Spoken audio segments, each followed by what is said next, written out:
और जब तक हम जिंदा हैं मरने नहीं देंगे तुम्हें।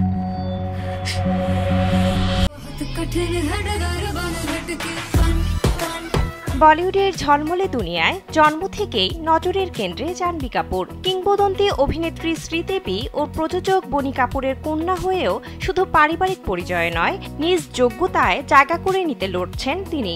তবে এবার ইন্ডাস্ট্রিতে টিকে থাকার লড়াই নিয়েই বিস্ফোরক মন্তব্য করলেন জাহ্নবী। তার খোলামেলা এক স্বীকারোক্তি রীতিমতো ঝড় তুলেছে নেট দুনিয়ায়। ভারতীয় গণমাধ্যম সূত্রে জানা যায়, সম্প্রতি কাজল ও টুইঙ্কেল খান্নার শোয়ে করণ জোহরের সঙ্গে অতিথি হয়ে এসেছিলেন জাহ্নবী কাপুর। সেখানে তাকে প্রশ্ন করা হয় যে অভিনয় করতে এসে কখনো কোনো কঠিন পরিস্থিতির সম্মুখীন হয়েছেন কিনা।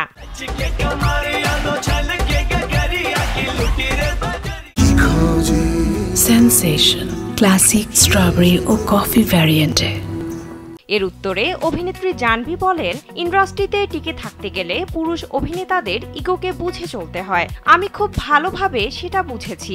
আমি নিজেকে এই সমস্যা থেকে বাঁচানোর জন্য বেশিরভাগ সময়ই প্রমাণ করার লড়াইয়ে নামি না, বোকা হয়ে থাকার ভান করি।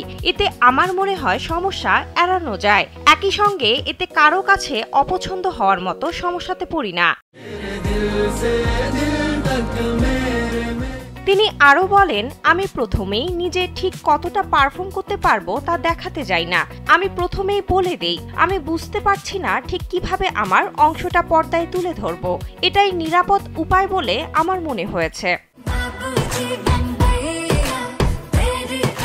2018 সালে অভিনয় জগতে অভিষেকের পর থেকে এখন পর্যন্ত প্রায় 13টি সিনেমায় অভিনয় করেছেন জাহ্নবী কাপুর। তার এই অভিনয় যাত্রা খুব একটা মসৃণ ছিল না।